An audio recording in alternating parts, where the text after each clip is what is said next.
terrible news this afternoon that has just broken a short time ago. These three young men, who were three of the 135 hostages, were found dead. They were caught in the crosshairs of the Israel-Hamas war. Israel says that their military forces accidentally identified them as a threat on the ground and fired at them in the midst of hostilities and an intense moment on the battleground. We spoke to one of the former spokesmen from Israel, and that's the way he termed it. So the United States and Israel appear to be at growing odds over what the future holds for the region and how to fight this war. Listen to this.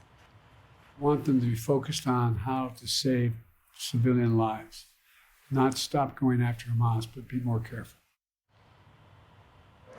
Let's bring in John Kirby, NSC Coordinator for Strategic Communications. John, welcome. Always good to have you here. You hear the president there with that admonishment. Be more careful to the IDF.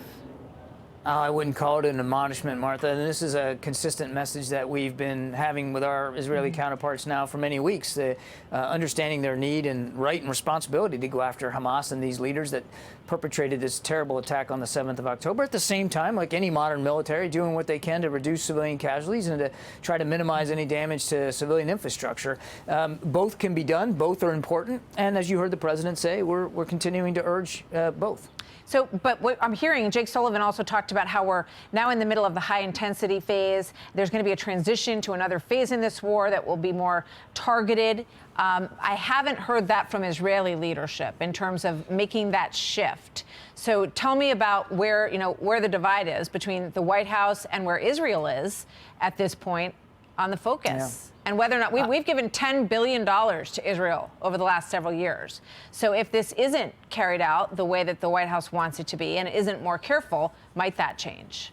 We aren't dictating terms to the Israelis. They will fight the fight the way that they feel they need to protect their people and their country. We're not legislating terms to them on how they do that. However, we have talked to them about their plans to do a transition, a phased transition to lower intensity operations. They should speak to that, when that's going to happen, how that's going to happen, what that's going to look like. But that's something that they have talked to us about their intentions. I think you can understand why we wouldn't want to telegraph too much information about those plans, lest Hamas can figure out, where things are going for them. We don't want to violate their operational security. We've talked to them about what that transition is going to look like. Jake was asking some tough questions about sort of what they're thinking of in terms of not just timing, but size and scale and scope. But ultimately, these are decisions the Israeli Defense Forces have got to make.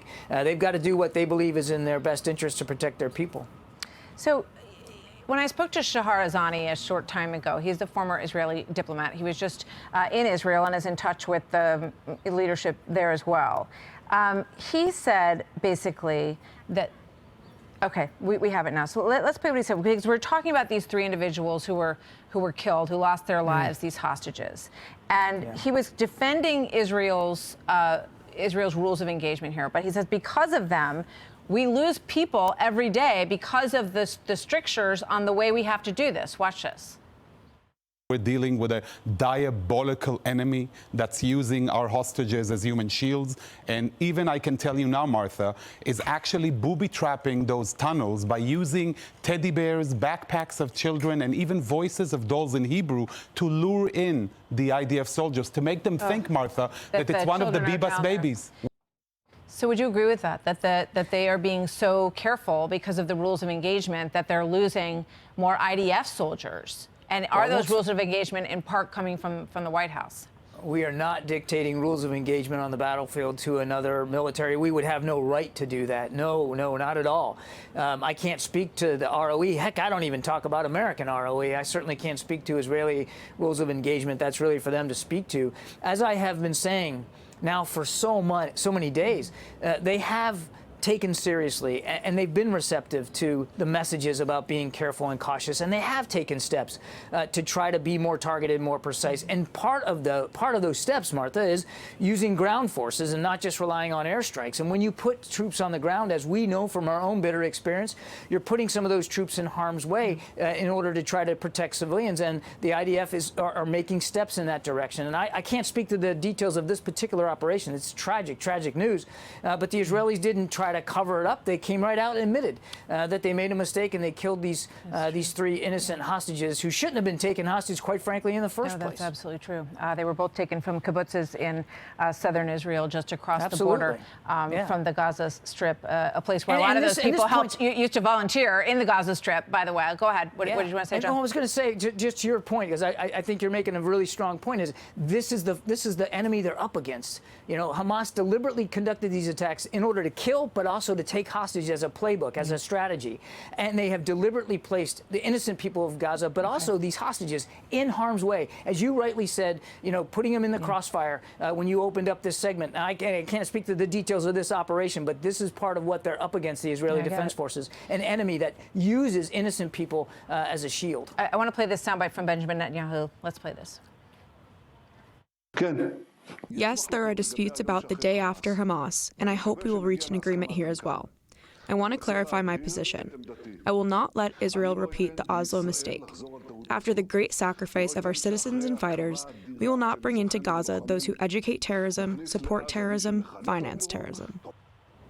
I mean, when I spoke with this former diplomat, it doesn't sound like Israel is not in favor of a two-state solution. The president says he wants that conversation to be back on the table.